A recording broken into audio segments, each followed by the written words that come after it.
Hi, I'm Vanessa Conlin, and we are here tasting part of the Jônt and Bresca Michelin subscription. One of the bottles in this set is a sake, so I have a special guest here today. So Eduardo Dingler, who's Vice President of Wine at Wine Access, and also an internationally renowned sake sommelier. So, Eduardo.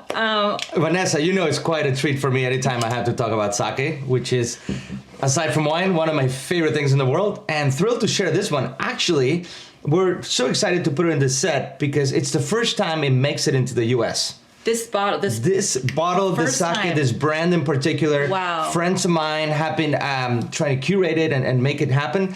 2019 was the first time I visited Iwate Prefecture, which is a gorgeous part of the world. And what is a prefecture? Prefecture is a region. So let's say it's like almost like a state, if you will, if you were comparing it to the US. Okay. There's 47 prefectures in Japan, and each one has this regional signature.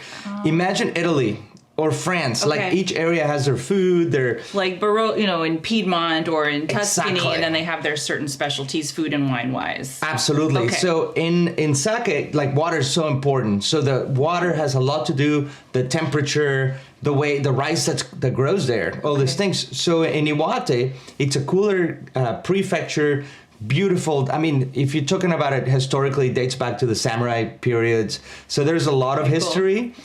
And the sake itself, my mouth's watering right now. So the Iwate Meijo, this is a Junmai Daiginjo. So you got to break that down for us. Absolutely. Okay. Daiginjo is the highest level of polishing of the grade of rice. It's the polish. It's the actual taking away out of the grain, right? So not better or worse than other sakes, just stylistically different. Okay. But it gets closer to the heart or the shinpaku of the rice strain. So you take away all those outer layers, start getting to the heart, the nucleus. Yeah. And it has a little more, but let's taste it. Now you're making me thirsty now too. Now we're torturing each other here. So it gets to the heart, it develops a little more, and it shows a little more floral component, a little more elegance, right?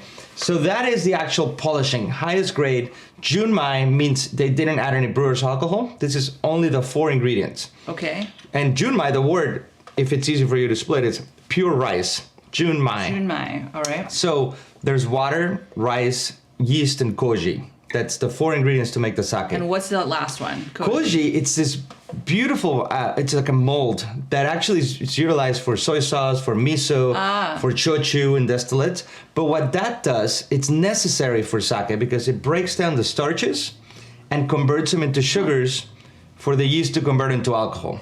So long story short, and you might have to slow down the video when you're watching this. I talk too fast about it. It's a multiple parallel fermentation. So everything's sort of happening at the same time. Multiple parallel fermentation. So fascinating. Okay. If you look at a grape, right? You grab a grape to make wine, and at some point you press it, and it eventually turns into alcohol. Well, rice doesn't have that sugar. So koji comes in, turns the starch into sugars, and then that could be a conversion for alcohol. I see. So, long story short, I think we should taste this. Absolutely. Cheers. Thank you so much.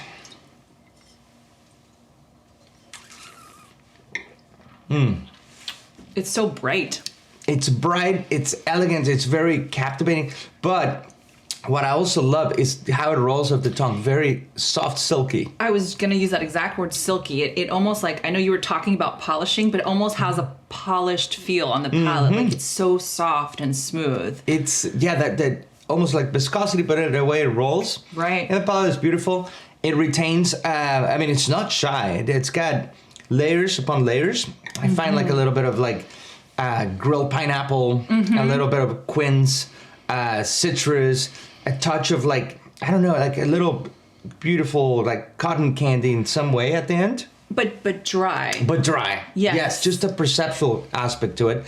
The rice they use for the sake, so it's quite unique. It's called Yunioka, and it's from Iwate Prefecture, and it's the answer to Yamada Nishiki, which is like the Cabernet Sauvignon, if you will, of the sake world. Okay. And this rice strain just grows ideally in Iwate, and it gives out some beautiful layers of texture. It's gorgeous. I think it's delicate, but has a lot of power to it though as well. It has a delicate lightness, but there's so much going on. Which that's the key. You mentioned on pairing sake. You need sake could be a little delicate and too soft. Right. This one has a little more broad structure where you can do a dish with it.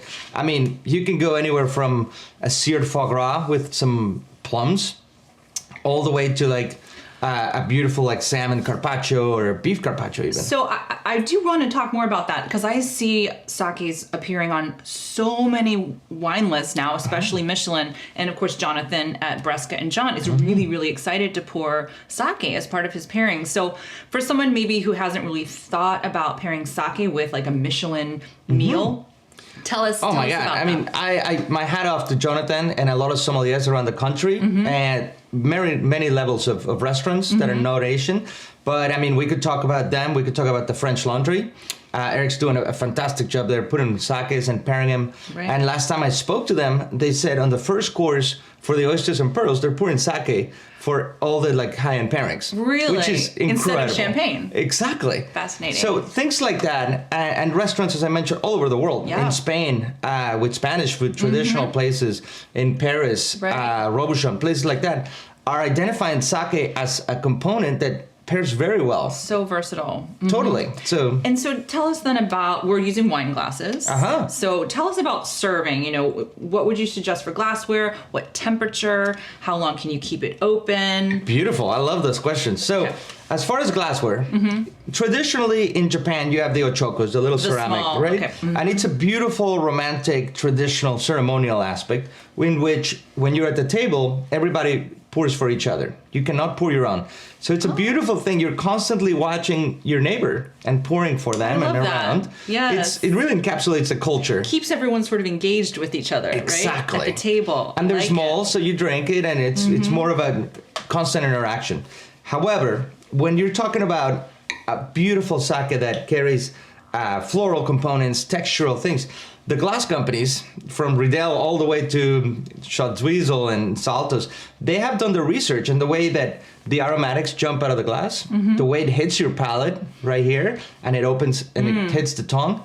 It's ideal for any intellectual beverage, I would like to say, which sake totally hits the category. Yes. So I always recommend, temperature-wise to start with, somewhere between Chardonnay and Sauvignon Blanc. Okay. It's beautiful. You're always at a safe place to start, regardless of the style of sake. In terms of, you know, Fahrenheit degrees, what would you You're say? talking about 50, 48 to 50. All right.